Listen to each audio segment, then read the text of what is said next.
Hello everyone and welcome to the next video in this channel. So today I have a couple of announcements before we jump into the 3D. You probably already saw the thumbnail. We're actually going to be working on a very famous model and I want to make this into a couple of parts for the video. So I want to, I think it's going to be a very cool like small series for people that are learning or want to learn the very basics of 3D. So it's going to be a little bit basic for those of you that are already on the advanced stages of 3D, but hopefully you're going to learn a trick or two to get a very nice looking model out of this. So before we jump onto today's model, which again you already saw, I just want to remind you guys that today, at the time that you're watching this, today is the last day to pick our newest course, the Advanced Character course, for 90% off. So the link's going to be down here in the description. I made sure to have it there last time, so it's going to be there again. If you want to check it out, it's 23 hours of amazing content. I show you every single step of the way to create the character that you're seeing right now here on the screen. There's no like time skips or anything. You see every single part of the process. And I am also really happy to announce that we have started working on the newest course, and it's going to be the continuation of this project. So the next course is going to be texturing. I'm going to show you retopology. We're going to do retopology in Maya, retopology in Blender, retopology in ZBrush, and then we're going to jump and do all of the texture painting and texture work inside of Substance Painter. So if you want to check that one out, or if you want to be like notified when we get there, make sure to hit the like, share, and subscribe buttons. All of those things will help you get notified. And also, we have all of our available courses for you inside of Skillshare. Skillshare is this very cool site that allows you to subscribe or pay a subscription fee. We have a promo for some free days down here in the description as well, and you have access to all of the courses, including this one. So yeah, that's pretty much it, guys, for announcements. There was a question about the next portfolio review. The next portfolio review is going to be on the next month, so on the middle of December, we're going to have it. The link is already up. I'm going to make sure to have it down here. Before we jump onto the Pokeball, which is our exercise for today, I just want to let you guys know that I won't be able to upload a video on the next couple of days probably, because we're going to be going to a presentation on a neighboring city. So we're going to have to travel, the whole team here, the small studio that I have. We're going to go there. We're going to present the stuff that we've been doing with VR and AR, and I'm going to be away from the computer. So if I can, I'll probably like record some of the stuff over there so to share it with you guys. But yeah, just keep in mind that there's probably not going to be videos tomorrow, Wednesday, and probably Thursday.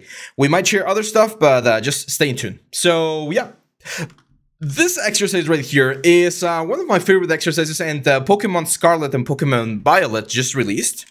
For those of you living under the rock, this is the new entry. I've always been a huge Pokemon fan. I'm not like a hardcore fan, but I do get games and play them a little bit.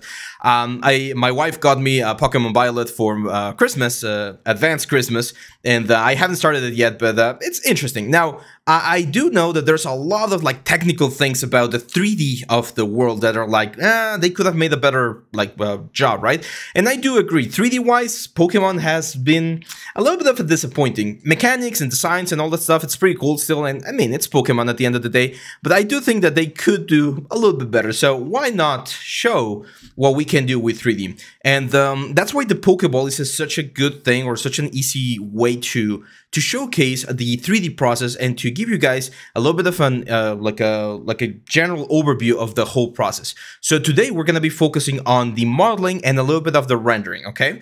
Now the first thing we need to do is we need to look for a front view of the Pokeball that has the right proportions, or as official as possible. I strongly recommend whenever you're doing 3D or anything art related, don't pick things that have already been done, because you might copy mistakes or errors from whoever did them, and you risk the you're risking like plagiarism and stuff like that. So always go for like the official one. For instance, this one, I know it's not the official one, it's from someone called Blue Amnesiac, but just look for the proper proportions. This one right here looks a little bit closer, I would say, to the proper proportions. I've seen some Pokeballs have like a really thin black line, and some of them have like a thicker black line. This seems to be like an official thing. So as you can see, it's relatively thick. So I think I'm gonna go for this one right here, which I know is just a drawing, but it's gonna work pretty well. We're gonna do this in Maya. I'm gonna download this image, and I'm gonna download it onto our source images. Remember, anytime we're working inside of Maya, we want to make sure that we are, what's the word? We're using the project folders that we normally use. Otherwise, just create a folder anywhere you like and just have things there. But you always want to keep things organized when working in 3D, because there's a lot of people in the production pipeline, and one of the things that you don't want to happen is for people to lose the files and like don't know where to find them. So let's just wait for Maya to load. This is one of the things I like about Blender a little bit more. It's faster. So I'm gonna go to my front view, and I'm gonna go View. I'm gonna say Image Plane, Import Image. And as you can see, it's already linked to my like folder, the next to the folder. So if you don't have this link, just set the project, select the folder, and you're gonna get there. And if we go here, we have our Pokeball. There we go. Now, how big is a Pokeball? I don't know, but it's like, I would say probably like 10, 12 centimeters across. So I'm gonna start with a sphere. And I'm gonna start with the black part of the Pokeball. If you take a look at the Pokeball, I'm not gonna be opening it right now, but if you guys want, we can do that in the next couple of videos, let me know. But if you take a look at the Pokeball, there's this like black band that pretty much holds, like the structure that holds the Pokeball together. So I'm gonna start with a sphere. I'm gonna make the sphere really big with scale, roughly around there, which is where the black element would be. And I'm gonna rotate this around. I'm gonna press Ctrl A to go into the properties. I'm gonna rotate this 90 degrees. Now, if you press number 4, you're gonna see this, which are the divisions. And what I wanna go for is I wanna try to make it so that the sphere has enough divisions that one of those divisions falls really close to the black outline that we have right here. So I'm gonna go to the inputs. This is a very, very handy thing inside of Maya, where you can select how many divisions you want an object to have, and that way you can work with those divisions inside of the software. So I'm gonna go subdivisions here on the height. I'm just gonna press middle mouse button and start dragging. As you can see, 24 subdivision pretty much gives me exactly what I want, which is this one right here. So yeah, not bad. That's again gonna be one of the basic parts of the black sphere of the Pokeball. I'm gonna grab the image plane. I'm gonna press W, and I'm gonna bring it back. That way, we can have it on the back part. This one we're gonna call this black Pokeball. There we go. And I'm gonna press H. H is a shortcut to hide the object in the outliner. As you can see, it's hidden now, so you don't have to see it. And at any point, you just select this one right here, and you press H again, and you bring it back again. Now, I'm gonna duplicate it, actually. I'm gonna press H again. And as you can see, we already have the sort of like shape, the round shape that we want here on the front. But the problem is that the sphere is not following exactly the height and things that I would normally want on my on an object, right? So the topology is not flowing exactly as I want. So what I'm gonna do here is I'm gonna go to my front view. And first of all, I'm gonna delete half of it. We don't need half of it. We can work with this one right here. Delete that one. And now, as you can see, we can delete all of this guys right here. And we're gonna get like very close to the shape of the upper dome, the red dome of the Pokeball. However, these vertices right here are not where they're supposed to be. So I'm gonna press W, and I'm gonna bring them forward or up like this. This one's right here, as you can see, we can press R to scale them. We're just gonna scale them in a little bit like this. Now there's a problem. Back here, we actually lost the faces as well. And this is something that we might not want, because if we want to make sure that it's like very smooth and round all the way around, we definitely need to rebuild at this part right here. There's a couple of ways in which we can do it. And actually, probably the easiest one would be for me to go back real quick. And when I was selecting the faces here, this guys, just going over here and deselecting the ones on the back. that's going to be like way, way easier. Now, again, we can go to vertex and grab all of these vertices right here and push them up. Now, as you can see on the back, there's going to be a couple of vertices that do need to be pushed up as well. This guy's right here. And a couple of more, like all of this like round thing right here. We definitely need to bring it up so that we don't have any weird overlap. Some of you might be like, well, couldn't we make this topology a little bit better? And the answer is yes. But again, when we press number 3, as you can see right here, that's pretty much gonna round everything off pretty nicely. We can grab this thing again. I will definitely like bring this up a little bit more. Again, following the curvature, probably not this one's right here. There we go. If we go to the right view, you can see over here, we always want to follow like the proper curvature. Is there's like a weird like bump right there. So let's grab this vertices right here. And we've already bring them up, so it's just a matter of like pushing them in. And that's going to give us a way, way better distribution there on the back. Cool. So we have the top shelf. However, we know, again, based on the reference here, that there should be a little bit of thickness. You can see it right there. So what I'm going to do here is I'm going to press Control E to extrude this thing. And I'm going to push it in, okay, like this. Now, the object turns black. This is very common when you're using an extrusion and you push it to the inside. What's happening here is all of the faces are now facing to the inside. It's going to be a little bit difficult for me to show it to you guys, but it's right around there. You can see the faces are gray on the inside. So we need to flip something called the normals, which is where the face is facing. In this case, we select the object and we say Mesh Display, Reverse. And there we go. Now, the problem is if we press number 3, which is our smooth mode, it will smooth things out, but it will create a very soft edge right here. And that's not really what we want. So I'm going to go to the edge right here, to both edges, actually, the inside and the outside edge, like this, on both sides.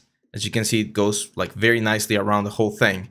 And both edges, not that one, both edges, we're going to bevel. Bevel is a very common function in the 3D world that allows us to harden or make sure that things are a little bit sharper when you have 2 or more lines really close together. These are called supporting edges. And as you can see, we get this very nice effect. Now, if we want this part right here to be a little bit sharper, we can use our cut tool right here and insert with Control an edge right around this corner. So when we smooth, you're going to have a sharper effect right there. That's it. That's pretty much it. We're following the curvature of the Pokeball, so we're in a really good position here. Now, as you can see, the pivot point of this object, if I press W, is on the center. That's really handy because the only thing I need to do is press Control D and then rotate this 180 degrees, and we're going to have the bottom part. In 3D, one of the best things you can do is work as efficiently as possible. And this is one of the ways to do it, by seeing how you can maximize or reutilize some of the shapes that you have. This one, I'm just going to make it slightly smaller so we get the inside. That's going to be, again, the black area of the Pokeball. Now, to save a little bit of space, you can see that we're not really going to be using all of the loops, right, of the upper part, because it's going to be covered by everything else. I'm actually going to be like changing things a little bit. If we make the Pokeball open, let me know in the comments if you want me to show you how to do that.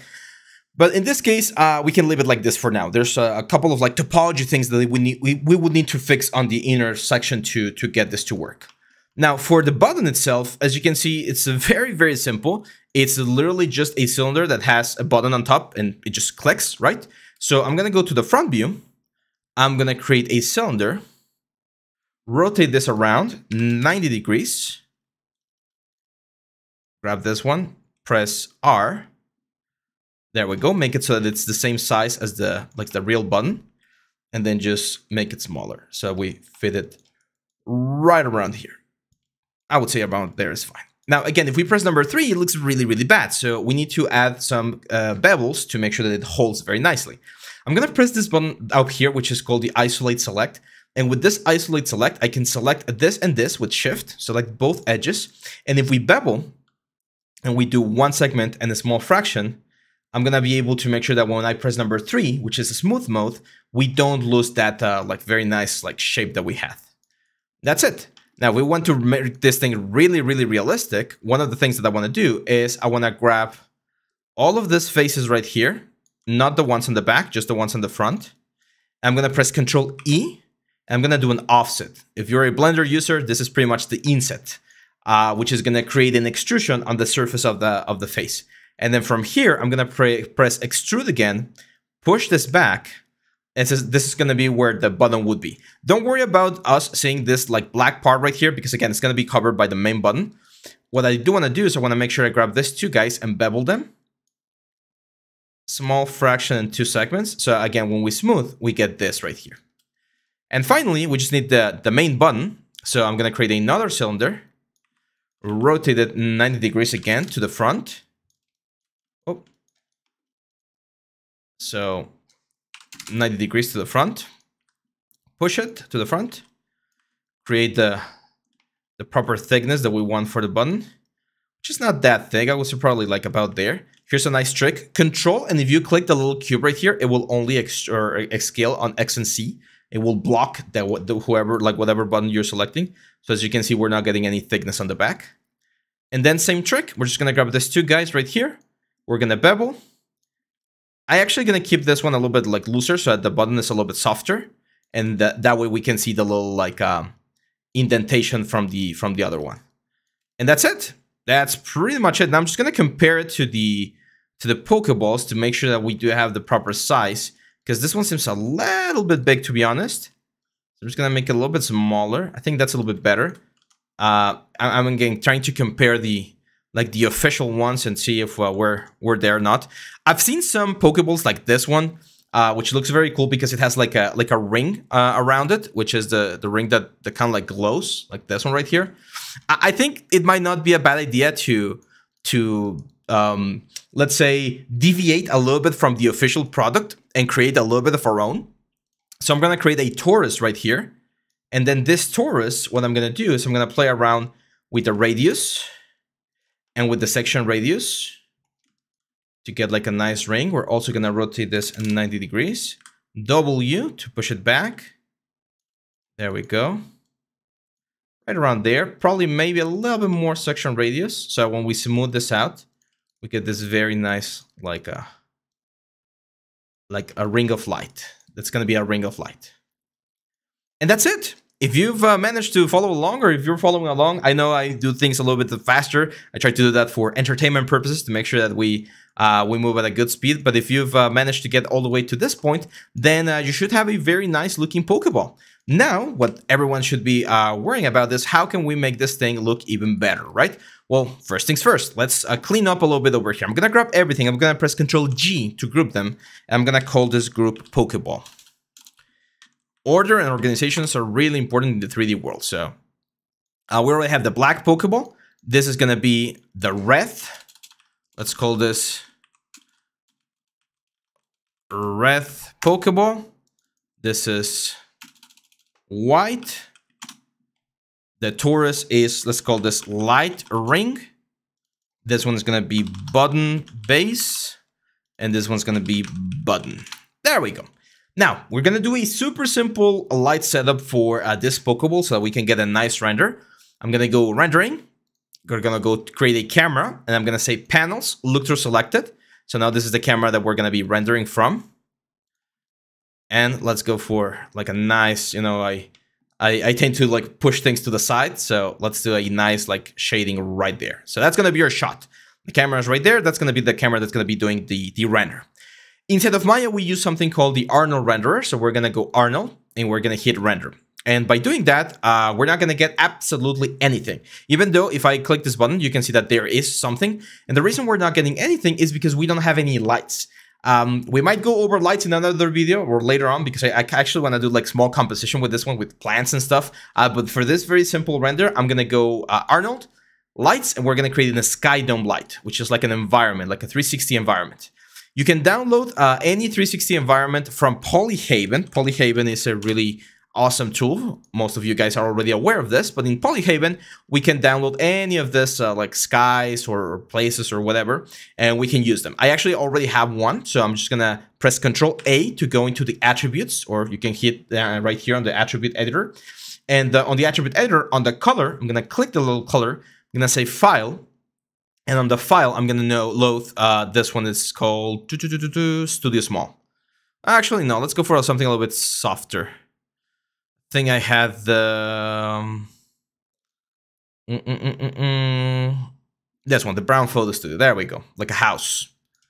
Cool. So now we have a light. If we go back to our render setup and we render now, you're gonna see that we do get a nice render, and we can change here to camera shape 1. And this is going to be the render that we're going to be getting. As you can see, very nice, very clean render. But most of you are like, yeah, this looks interesting, but why not get like the proper materials? Can we do that? Of course we can. Super easy. We're going to start with the red one. Select the red shell, right click, assign a new material. We're going to go Arnold, AI standard surface. And on the color, we're going to change this to red. That's it. If we render, you're going to get a red plastic. Now, if you want this plastic to be shinier or darker or anything in between, you can change the color here. I'm going to make it a little bit darker. I'm going to bring the roughness down. That's going to make the plastic way shinier, so it should reflect everything else a little bit better. Now, let's select the bottom part, the button, and this thing right here. I'm going to assign a new material, Arnold, AI standard surface. This one, we didn't call or name the other one, but I'm gonna call this white plastic. I'm gonna left it as white, and I'm gonna bring the roughness down as well. Now if we render, as you can see, this looks like white plastic. Not bad, right? You can see the reflections right here looking very nice, very crisp. I'm gonna grab this guy right here, assign a new material, Arnold, AI standard surface, and we're gonna call this black plastic. And this is gonna be, well, a black plastic. I'm probably gonna make this thing a little bit rougher because I wanna have a little bit of variation between the plastics. I don't want them all to look exactly the same. There you go. Looks a little bit gray. If we want to make it like really black, just push the color right there. That's a lot better. Cool. And now for the final touch, the light. So for the light, there's a couple of things we can do. I've talked about this on the last video during the weekend about transmissive and stuff like that. I do want to make this thing an emissive in this case. It's not going to be a transmissive light. So I'm going to say assign new material, Arnold, AI standard surface. It's going to be a blue material, blue like that. And then on the emission, I'm going to turn on the emission and I'm going to make this thing blue as well, like cyan blue. So now when we render, this thing is going to be emitting light. Now, you might not see as much light being emitted because there's a lot of light coming from the scene. You can see that this thing is pretty much pointing towards the window. But if we rotate the environment to like the side or to the back, I think something like this, like a backlight effect, you can see that this thing is actually emitting light into the scene. Now, I really like this one, the new backlight scene, but it's a little bit too much. So I'm going to select the exposure. I'm going to say -2 exposure on this guy right here.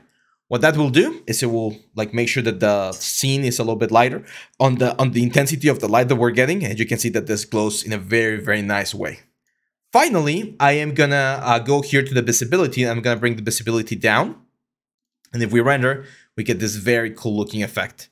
Yes, we have a very nice like reflections and light bounces and stuff, but we are missing a main light that really shines on our object, right? So for that, I'm gonna go Arnold, lights, area light. And we're going to create an area light that's coming a little bit from the left and towards the sphere like this. Let's increase the exposure to something like a 10. 10 is a little bit too little, so let's push this to like a 12. That's a little bit better. Let's try pushing it to 13. There we go. That's a lot better. And as you can see, we get a nice like shadow right here. I might be tempted to even push it like to 14. A little bit better. Now I think the position of the light's a little bit off. So I'm going to move it a little bit like this so that we don't have such a big shadow right here. There we go. Now the exposure is a little bit too much, and that's part of the rendering process. Rendering is all about trial and error. There we go. 13 looks a little bit better now. We can use color temperature, and I do want to go for like a warm color temperature. Or should we go for a cool color temperature? Ooh, cool looks interesting. Now, one thing I'm going to do is I'm going to go to my options here. And if you have a GPU, you can use GPU render, which is slightly faster. The first time it takes a little bit longer, but once you do the first render, it's quite faster, as you can see right there. So let's try 13.5. I'm going to lower the spread a little bit. Display here. Let's go warm. There we go. We can turn on something called a denoiser optics here on the render view. That's going to clean up the image. Super, super handy. And there we go. Now, finally, to give this composition a little bit more life, why not just like duplicate this Pokeball? Have another one here on the background. As you can see, I duplicated the group. Very important. Then let's have another one over here. We, of course, are going to need to go to the camera, panels, look to select it, and yeah, find something that works. In this case, I think this one, like back here, might be a good idea. And this one, like up here. Actually, I want to duplicate this one. Have another one over here. Let's do another like small one. Actually, I'm going to keep the same size. The one thing I'm going to do is I'm going to push it further back. That's also going to change the scale. So you can see it's going to be like really small over here. Let's do 6 Pokeballs representing the 6 members of your team that you normally get. right? So something like this. And now if we render, it's going to be 6 Pokeballs on the scene. Of course, some of them are not going to be like as lit as others because they're not on the same like place as the light. What can you do there? Let's say you want to have like a very similar thing. Well, we can of course just duplicate this light, bring it to the back, have this thing be closer to this other Pokeballs here on the back. And then when we do this, there's going to be a very nice composition. So now there comes a surprise. Surprise, surprise. I'm going to do a super special mini contest for you guys this week. So we're going to be moving forward again, not in the next couple of days, but I want you guys to give it a shot. Give it a shot, and I'm going to open submissions for the Pokeball in the next couple of days, probably at the end of next week. And I'm going to pick my favorite Pokeball, and that guy, whoever wins, is going to get a nice little surprise. So if you want to practice, if you want to just like dust off and learn a little bit more about like this whole process, make sure to compete. It's not one of our official contests. It's actually my contest, like Abraham contest. So we're going to do it. Also, let me know in the comments if you're playing Pokemon. What starter did you grab? Which one should I grab? Yeah, that's pretty much it for this one, guys. Next time that we go back to this project, I'm going to show you how to texture this properly using Substance Painter to get some really cool looking textures. So hope you like this one, guys. I'll see you back on the next one. Make sure to like, share, subscribe, and have a great day. Bye-bye.